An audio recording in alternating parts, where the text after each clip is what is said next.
have an exchange of ideas with yourselves at this wonderful University of São Paulo in Brazil. I serve as a public representative in the Republic of South Africa, and I've learned over the 25 years of democracy that the most intractable challenge confronting any society that seeks fundamental change is that of addressing inequality.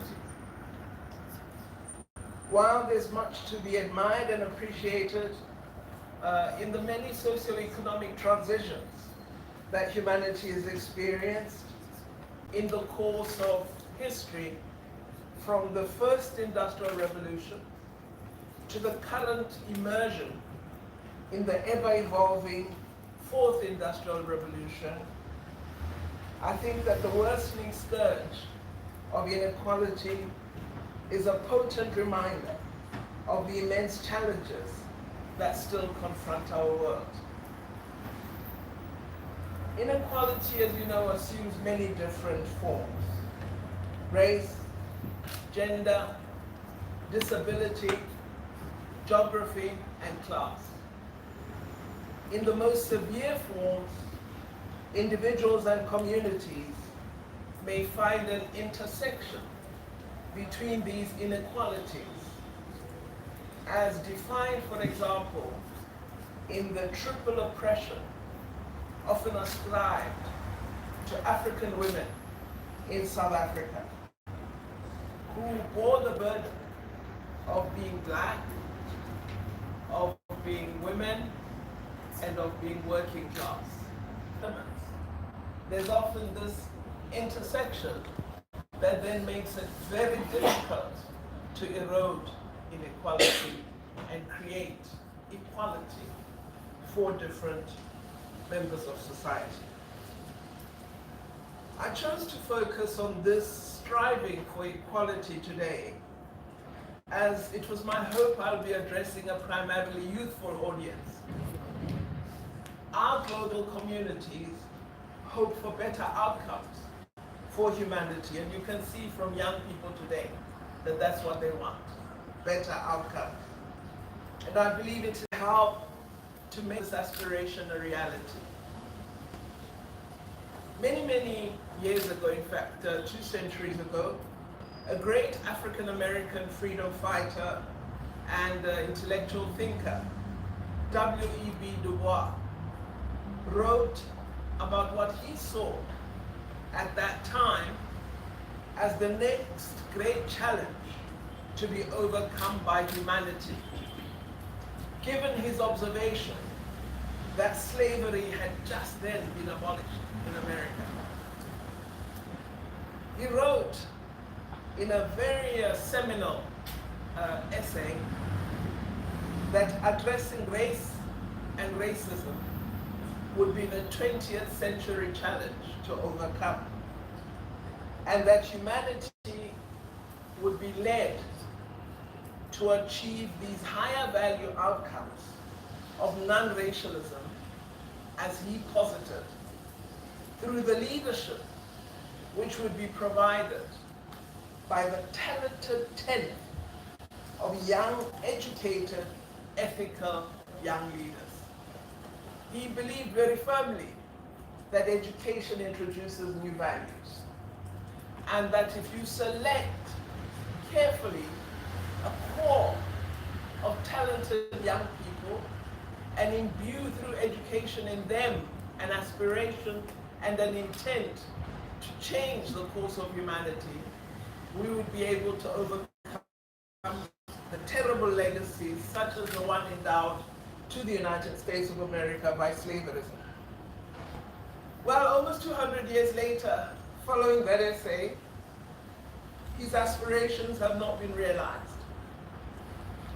So I'm hopeful that some of the Du Bois anticipated talented tenth are present here today, and that they will take on some of the tasks I hope to elaborate on in this lecture. It's much more a talk than a lecture.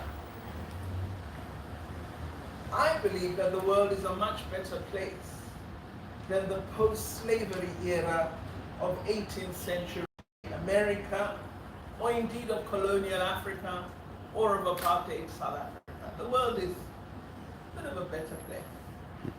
But, as all of you are aware, many challenges continue to confront humanity.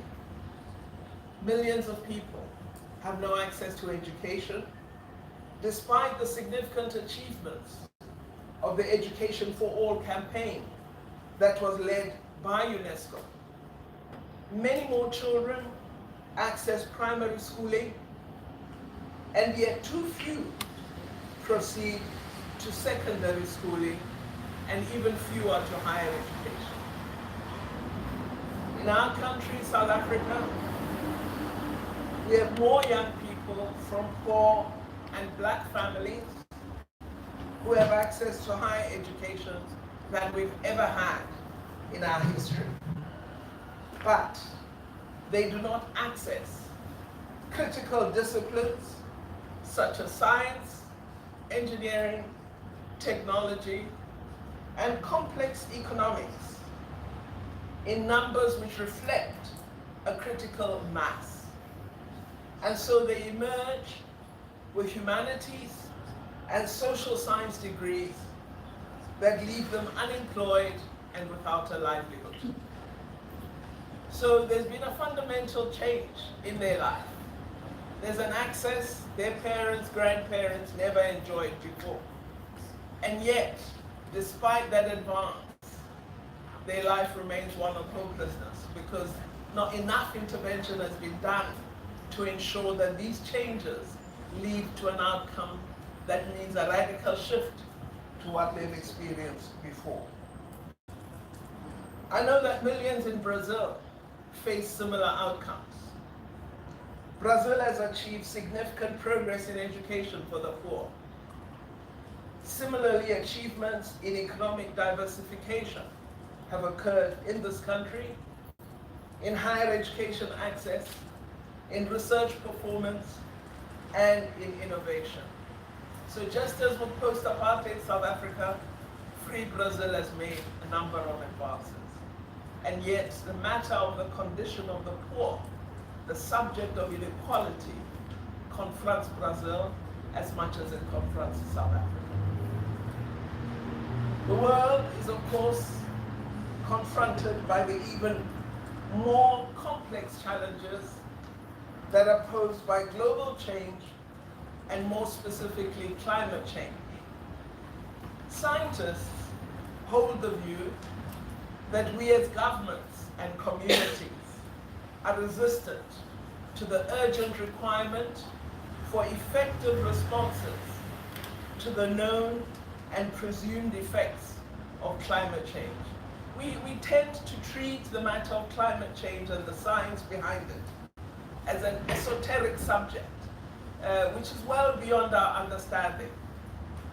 And yet all of us know the nature of the weather has changed in the past 2 decades. The nature of agriculture, the outcome of agricultural activity is fundamentally altering. We can almost feel it. We can feel the seasons are too long, right? But all of us deny the science, or many of us. While research suggests there's still time to adapt and mitigate some of the worst effects, there is also, as we can see, visible evidence of the impacts of climate change. Our subsistence farmers have droughts for long periods and suffer hunger and starvation. Their children lack nutrition. They are stunted. They experience learning difficulties at school. Masses of communities are moving from their lands in search of fertile areas. We see land invasion. We see conflicts over water resources, over animals, and scarce economic resources. And we can look from community to community and country to country. We see this happening, particularly among the poor and most vulnerable. Sadly, some of our political leaders use subterfuge and mythology to obscure the reality of climate change and to trick community leaders into assisting the falsehoods. Other world challenges that confront us are gender-based violence, an extremely serious problem in my country, South Africa. Problems of abuse of drugs, the trafficking of drugs, trafficking of human beings, problems of alcoholism, problems of gangsterism, and their impact in particular on young people, as well as the deeply troubling challenge of creating a world which embraces diversity and rejects xenophobia and ethnic chauvinism. Our world is becoming more and more exclusive, more and more nationalistic, less and less interested in diversity. And this should be a concern to all of us. In Africa, our continent has decided that it must address its most challenging problems and has agreed that the most important task is to work hard at what we call silencing the guns in Africa, as war and conflict are the biggest impediments, we believe, to human development. We've adopted a continental blueprint for change called Agenda 2063, the Africa we want. And it provides a framework for us of the kind of change that we wish to see on the African continent and addresses the wide range of areas of development. I have referred to education, the availability of quality infrastructure, economic development, diversification of the economy, a move from extractive industrial practices into industrialization on the African continent. We have called as Africa for global collaboration in addressing these difficult challenges. We recognize we need global collaboration because, after all, the conflicts of Africa are fueled by arms from outside Africa and derive primarily from external forces that make Africa, and more recently the Middle East, the site for international ideological battles. So the Cold War is no longer being fought among 2 or 3 partners. It's being fought by several interlocutors, but the site of that conflict is Africa or the Middle East. So, what posture should we as communities, university youth, academics, and what I choose to call progressive forces for the good, what posture should we adopt in compelling the world to concretely address these fundamental world problems that act as a barrier to the modernization of developing countries in particular? Is it possible for all of us to become a united force for progressive change? One of the elements of promise that I believe we do have is the existence of an agreed multilateral system of governance that creates a framework of international organizations that have the mandate to practically pursue international collaboration in addressing global problems. As you all know, the epicenter of this global governance architecture is the United Nations Organization. Despite its many limitations, and in our opinion, unreformed structures, the United Nations remains a vital resource for advancing a more humane global agenda. We believe, for example, that the United Nations remains an important multilateral organ, but we believe some of its core decision-making structures are significantly undemocratic and unrepresentative, in particular, the Security Council. Despite our intend to seek reform. We don't seek destruction of the United Nations, nor its marginalization. Recently, you would see that the United Nations has been facing vicious attacks that emphatically signal the intent to diminish its global value and push the world toward an almost unipolar world in which individual countries and regions will direct world affairs and dictate the path of human development. And I've been intrigued at how we are all acquiescing silently in this process. There's been inadequate, I believe, intellectual and political scrutiny of this threat to global governance. And even in the face of a United Nations body that is stressed to near poverty, the world quietly watches. I wonder, if the UN ceases to function, who will be the peacekeepers? In Burundi, in Rwanda, in Yemen, in Iraq, in all those parts of the world where there are severe conflicts. In the African Union, we have expressed our belief in the United Nations global governance role. And while we argue for real reform of the Security Council and other decision-making structures, we believe there is no institution nor any single country better suited to playing the role that the United Nations plays. Can you imagine if all United Nations institutions were under the direction of one country, one powerful country in the world? What kind of world would that be? Why do we silently watch this happen? We have, fortunately, our own progressive formation of BRICS, the Brazil, Russia, India, China, South Africa collaboration. We have taken on very vigorously the need to affirm our belief in multilateralism and a rules-based world order that affirms the needs of the weakest while ensuring the more able provide support where needed. And if you read our statements as BRICS countries at the United Nations, you would see we are singular on this matter of multilateralism as being the only way that a rules-based world order can continue to exist. This doesn't mean all the rules are fair.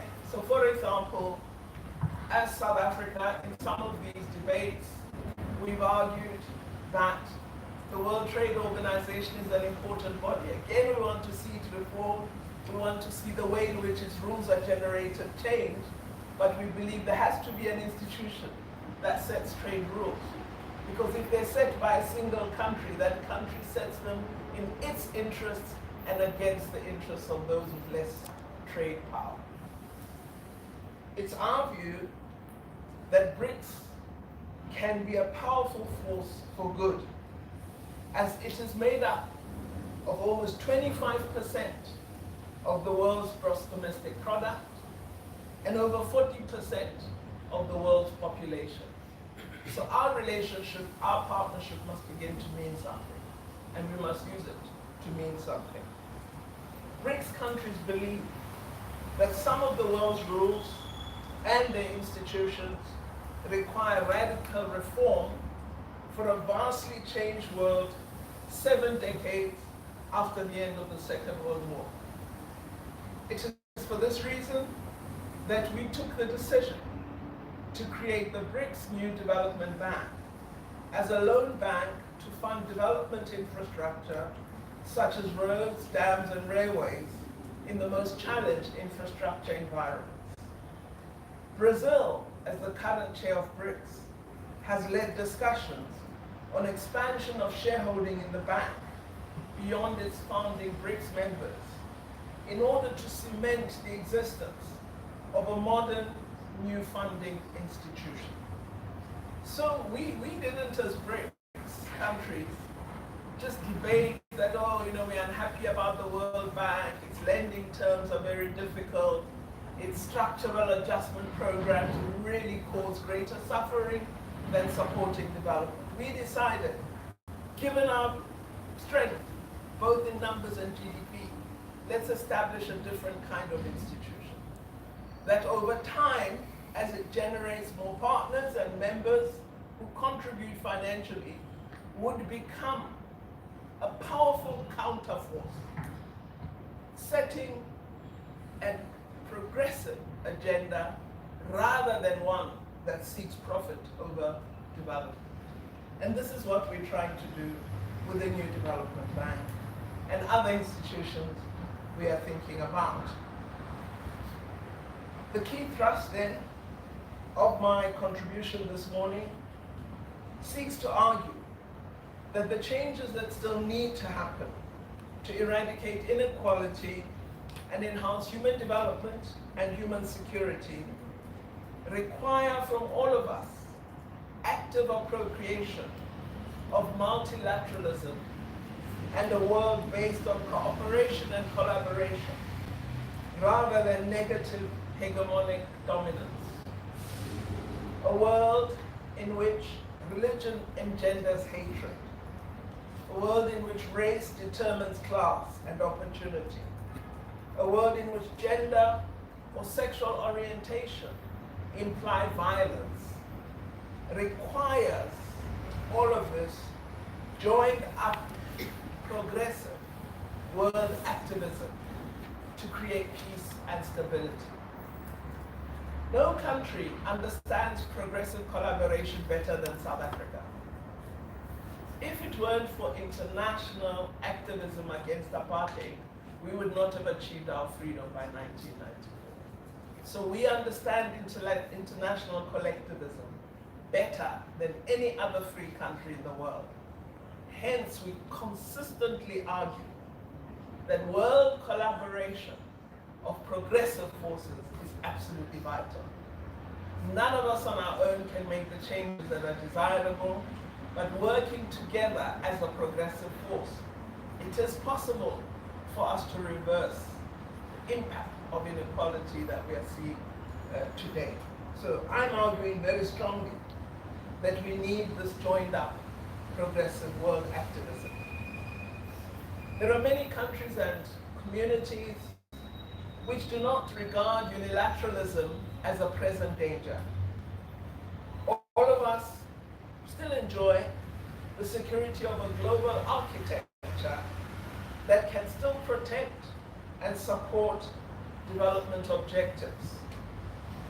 But I think we should be worried when the Secretary General of the United Nations says that he might not be able to pay salaries in December because they're being squeezed by certain countries.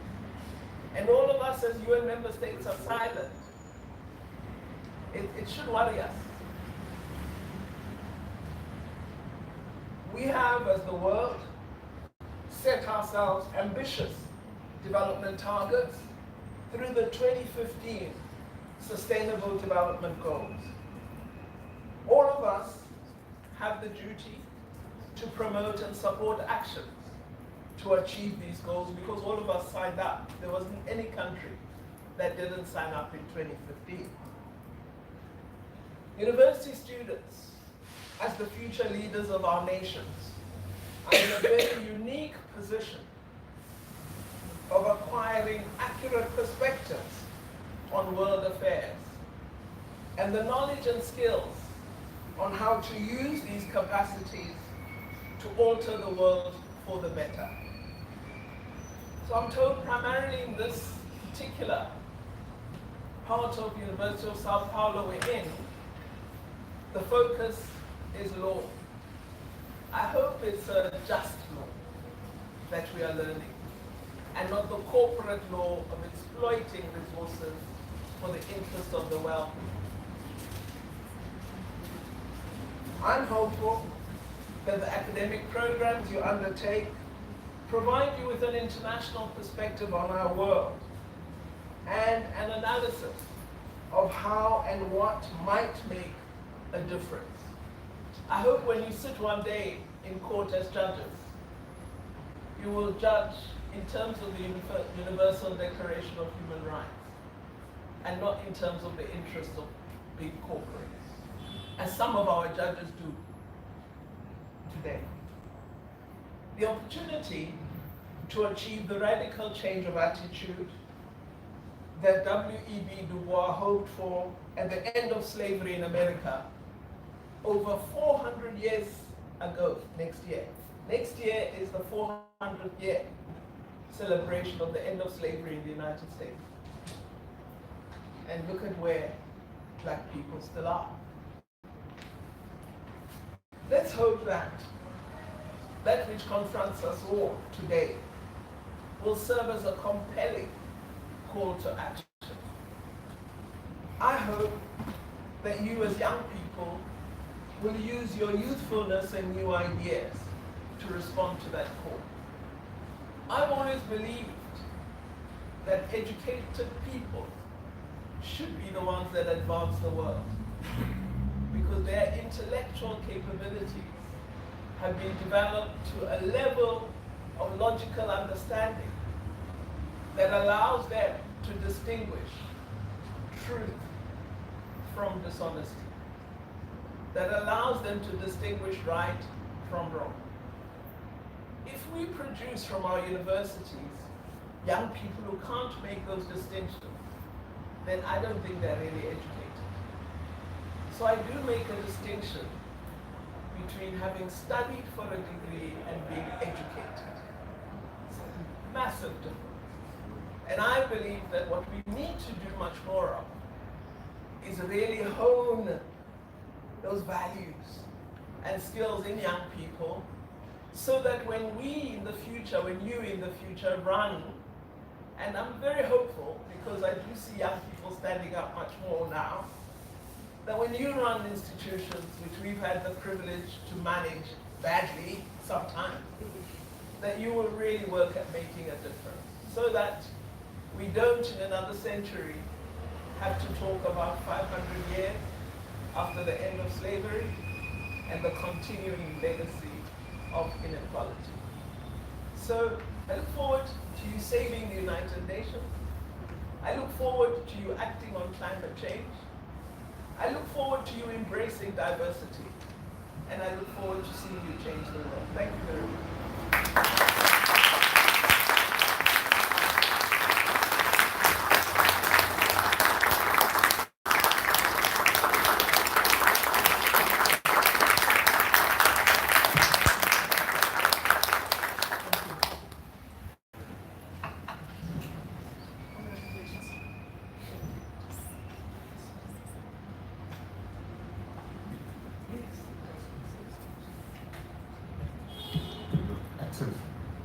Kind enough to agree to have some questions addressed. Se quiserem fazer português também para we would just ask those who would like to make a question or comment to state name and the institution and then to be short on the question. Mr. Ambassador.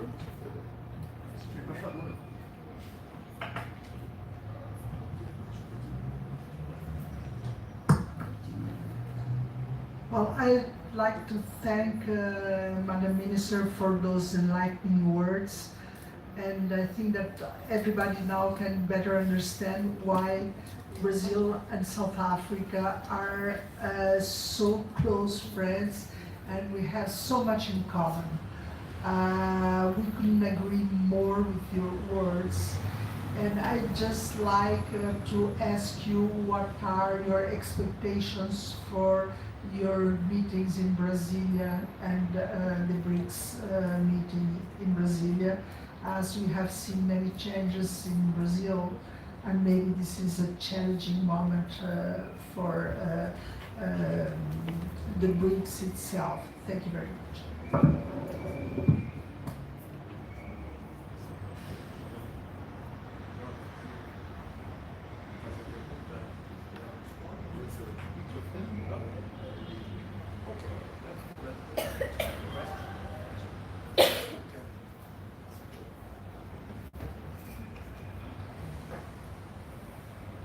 Madam Minister, thank you very much for your inspiring conference.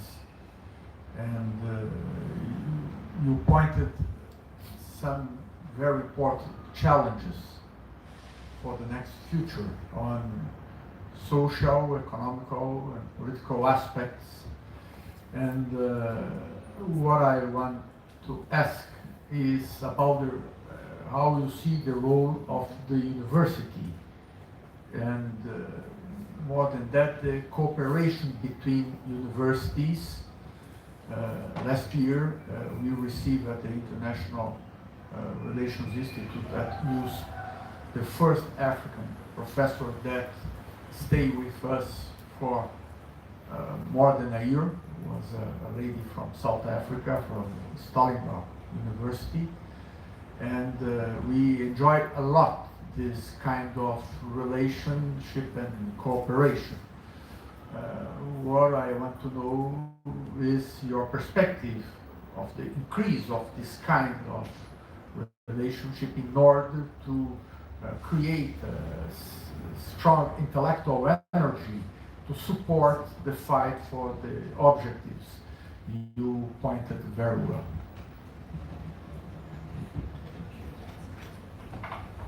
Thank you very much. To the Ambassador, well, our expectations of BRICS and of Brazil, firstly is that Brazil must take BRICS to the next level of development. We've been very fortunate that each of the countries has had an appreciation of the important role that their chairship of BRICS gives them in advancing our agenda to establish a collaboration between 5 significant countries that we believe have a very influential voice in the world. We have sought in the various iterations of the BRICS meetings to ensure that we develop a consistent agenda and that we have areas of focus that would move us from one level of development to a higher one. So, for example, one of the important areas for us in BRICS has been the development of partnerships in research, development, and innovation. And this is one area that's working exceptionally well. And I was really thrilled that Brazil, for its chairship, chose the theme of innovation as an important part of the thematics that would be pursued. Secondly, I also am thrilled that Brazil has committed, as South Africa did a few years ago, that it will have the regional office of BRICS opened in Brazil soon, of the BRICS Development Bank, the new development bank. We opened the Africa regional office 3 years ago in South Africa, and it has just had an incredible impact on empowering Africans in seeing an institution that has a development orientation present on the continent.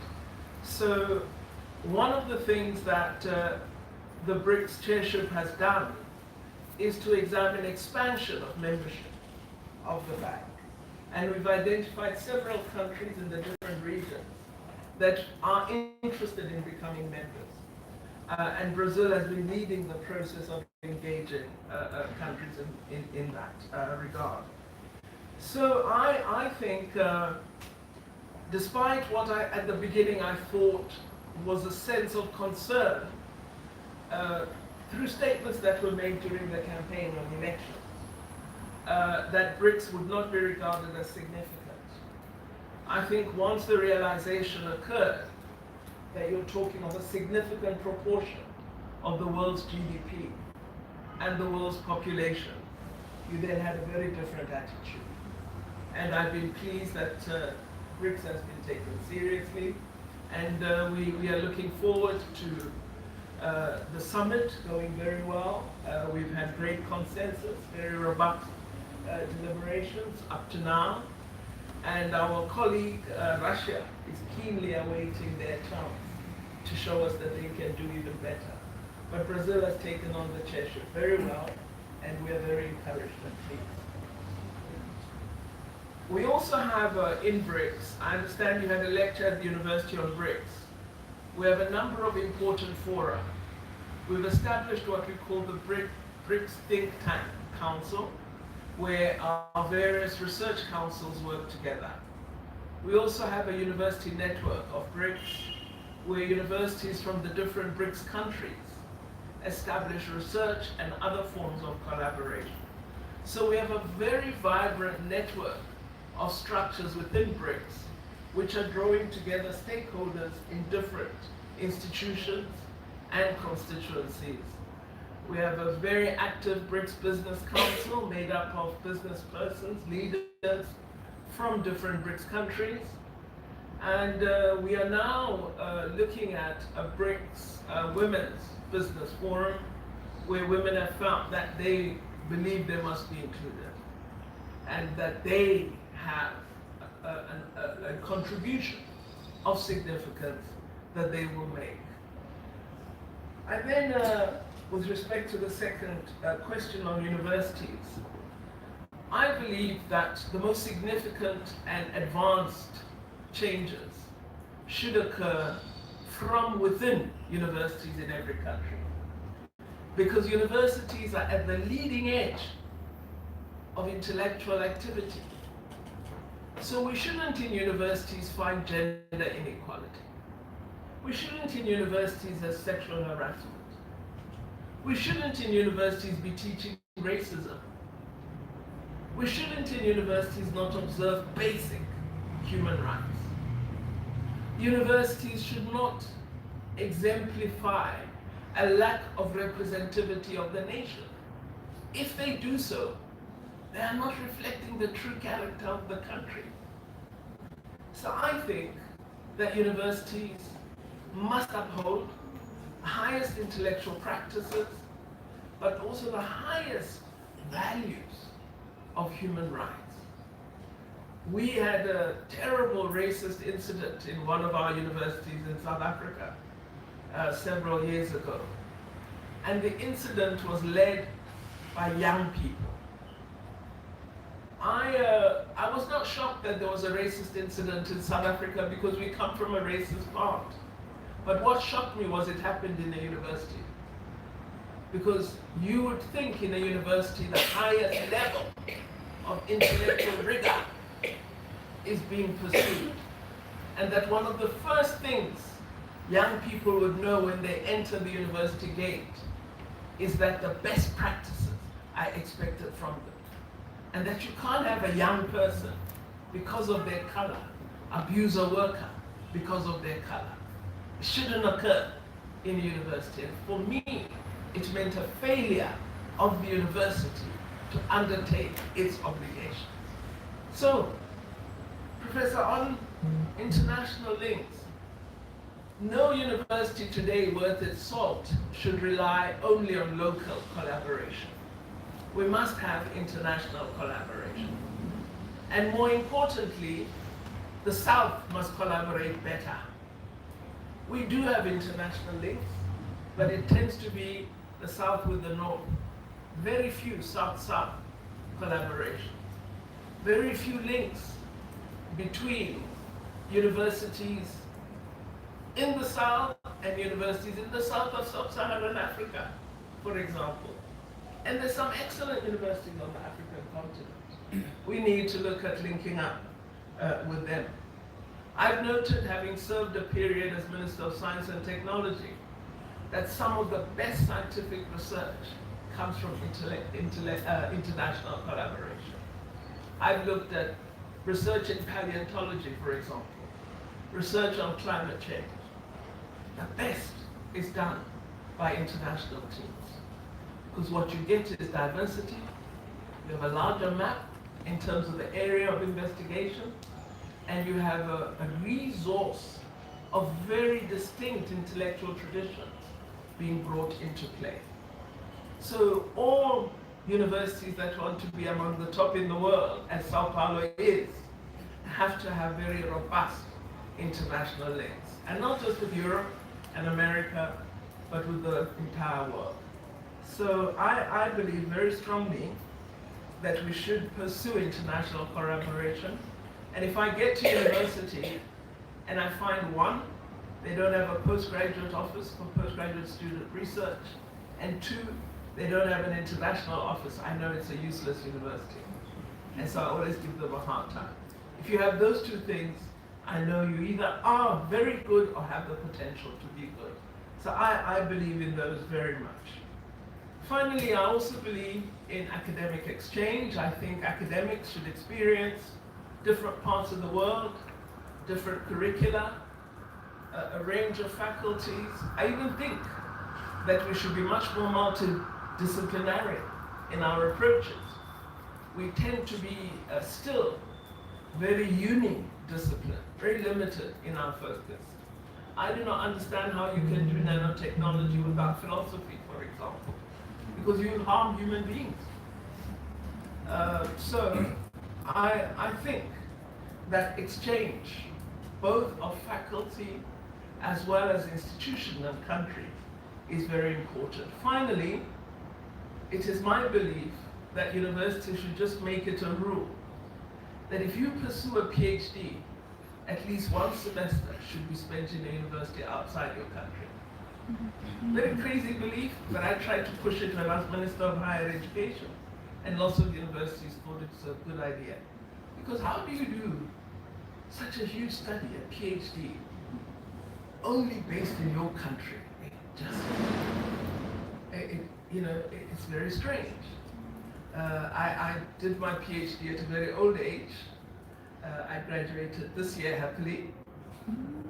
Took me an amazing amount of work, but I made sure that it had an international flavor to it. And I think it's very, very important. It stretches your understanding of the subject in which you are investigating the matter. So I firmly believe in international relations. Thank you. Queria fazer uma pergunta, mas em português alguém traduz, por favor?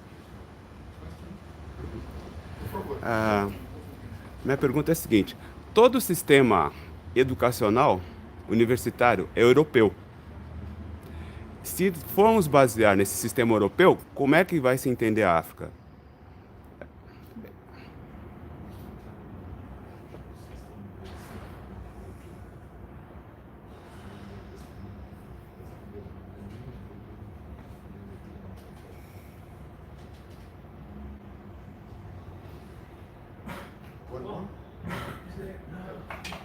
Madam Minister, first of all, congratulations on the PhD. I'm Umesh Mukhi from Foundation Digital Vargas, and my question is related to somehow with what he's asked. And Madiba's speech at Harvard University, when he was being honored doctorate degree, and he was talking a lot about the theories coming from South, and how the theories from North have influenced our political and economic models.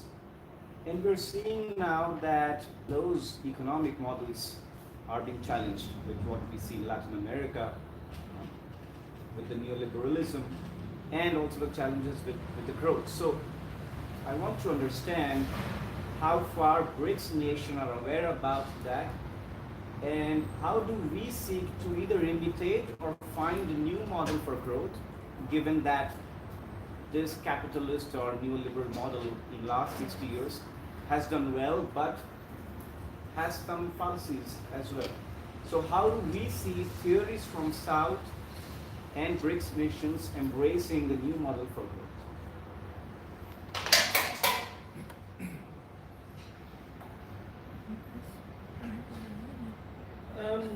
Well, on university systems, they are very, very similar.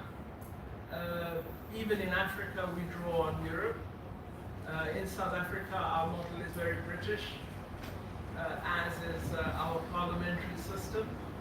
So colonial models still influence what we do, but you do find there are modifications. And I think that's innovation, really. You can appropriate a model, but then you refine it to suit your particular context. If you appropriate it as it is and leave it unchanged, it won't work. And so really the key issue would be, to what degree are you actually ensuring that you address the contextual requirements while not eradicating the intellectual rigor and quality which must be part of a university program. We have had to examine issues of African curriculum, as it's called, with young people demanding what they call decolonization of the curriculum. So they would say, if they're studying economics, all the textbooks they read are written in the United States of America. Why are we not writing texts by African academics? Why are we not reading Chinese literature or Japanese or other forms? So we've had to confront these issues and have had to engage in quite a radical process of curriculum change and adjustment, including even redetermining the faculty structure, the academic structure of programs, and ensuring, for example, that you don't have what we call a revolving door, where we admit more students from families that traditionally didn't access university. They come in and then they go out without a degree. And so we've had to address academic development programs. We've had to realize that our honorable professors don't know it all, that they themselves need to know how to teach. They might be very good intellectually with their research armor, but when they're in the lecture room, imparting it to a non-traditional student, they struggle. So all of that has had to be part of the academic and higher education transformation that we've had to undergo in South Africa. But the models really are old models, which derive from when the monks began universities, and we've had the adaptations over time. But they reflect each other. I think the country that has to some degree really turned university education on its head from the traditional models is the United States. All of us have really just made modifications. We're not kind of flipped it over, which the US has done in a very different way from those of us who've taken on the British model. I hope you guys understood me. Yes. I'm sorry I can't speak Portuguese. I wish I could. No Only problem. the ANC people in the camps in Angola and Mozambique speak Portuguese. Okay. The rest of us It's a bridge. have You need a bridge. On President Mandela and new thinking or theories, some of our countries have drawn on practices that were developed in the mid-80s to the mid-90s, deriving mainly from Mexico and the economic changes there. And some of that has been used to frame a new way of approaching economic development. And then I think issues of socioeconomic development, such as attempted by Brazil, have influenced some of our countries.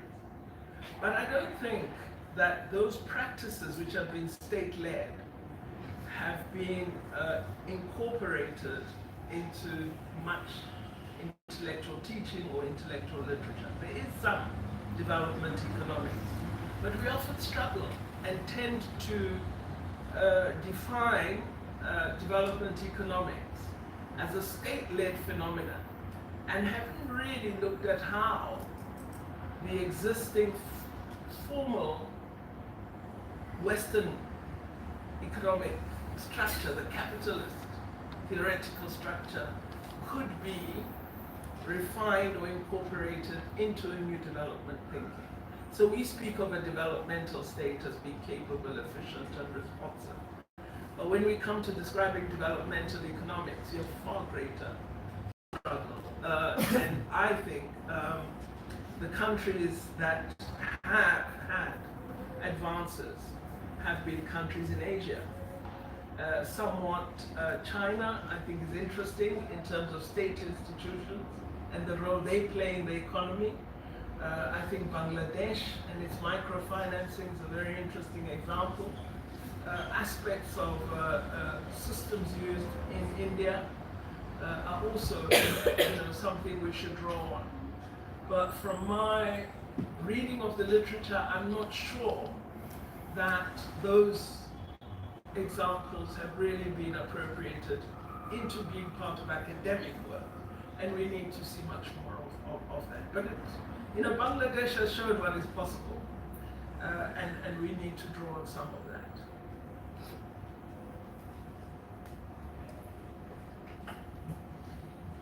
Excellency, I must say that your words have sounded like music to my ears. I do hope you bring your message of education as the driving force for change in our societies, of environmental awareness and environmental protection, of respect for fundamental rights and for diversity. Considering the outburst of stupidities that we have heard from Brasilia lately over the latest months, I do hope you bring this message to the BRICS summit, and that some of your inspiring words will be reflected in the final statement of this forthcoming BRICS summit. This is something which it is to believe that the education is the only way to change ourselves and our societies, and that we can no longer try to foster, as you also mentioned, religious rage, hatred, and also for sexual orientation and other issues, which are unavoidably part of our postmodern world. So thank you so much for your inspiring words, and I do hope that you bring this along to this forthcoming BRICS summit, and also for the example you have given to our colleagues and students here today. It is again a great honor and a pleasure to have had your presence, and I thank again Mr. General Consul for making possible this presence and this lecture you have given to us this morning. Thank you so much.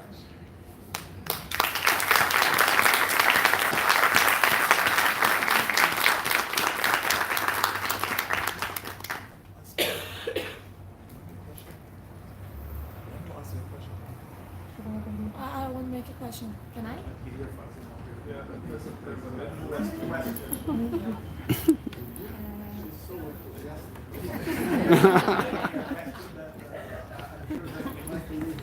Yes. Hello, Minister. My name is Pamela. I'm from Católica de Catarina, and it's an honor to be here. 33 countries in Africa still criminalize the homosexuality. How South Africa works to change the situation in Africa, and how South Africa work to protect those people?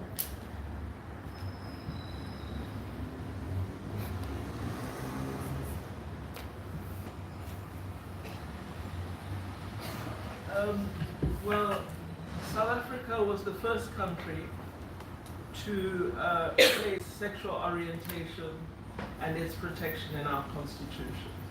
Of course, we wrote our constitution in a very modern era, and we had, I think, public representatives who had a broader experience of the international community, having been in exile. And so to them and to our parliament, there was no doubt that we would include sexual orientation as one of the status to be protected. Of course, that doesn't mean the whole country agrees. There was, even in Parliament, I was in the Constitutional Assembly where we wrote the Constitution. and there were massive, massive fights. It wasn't easy. But it has now been accepted because that was the constitution that's been adopted. We've had awful incidents in our country of attacks, particularly against lesbian women. It seems to be a very violent attitude towards them. Homosexual males, less I think, but still, they face prejudice as well. But girls, women in particular, have had terrible experiences. We have forced rape by men of young women who are lesbian or who present as lesbian. So it's a problem in South Africa, but there are protections. Now, as for the other countries, we continue to argue that we should include this right in our constitution, and we do in the founding documents of the African Union. But it's proven difficult to convince some of these countries because arguments of religion, of tradition, of culture are presented. But over time, things are changing. The fact that more than 20 countries now protect is very important. And the remaining 33, I think we have to continue to convince them, and that's where the activism by organizations is important. But we can't enforce our belief on them. What we do is continue to articulate. We oppose where what we regard as an unacceptable idea or law is promoted. We would argue against it. But I do find that the interface of international relations is a difficult domain. And so my own preference is the role of civil society as a very powerful instrument to articulate those ideas. But I cannot be dishonest with you. I have to say that it is a problem, even where the law is positive. And it relates primarily to attitudes. There's been a significant social engineering of males in our country. Many are very chauvinistic, hence the very terrible statistics of gender-based violence.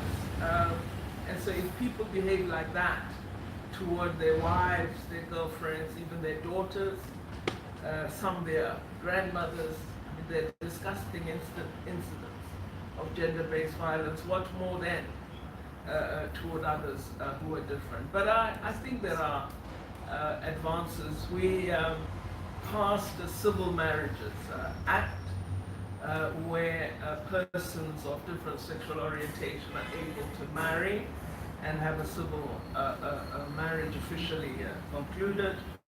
And that has been a major, again, change, and we see other countries also doing this.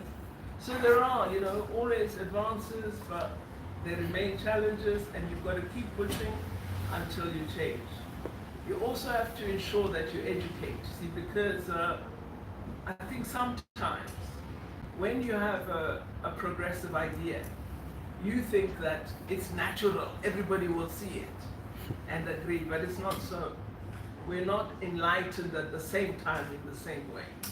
So we need to ensure in education that some of these issues of respect for persons at the school level are introduced, and that children grow up having a different set of values.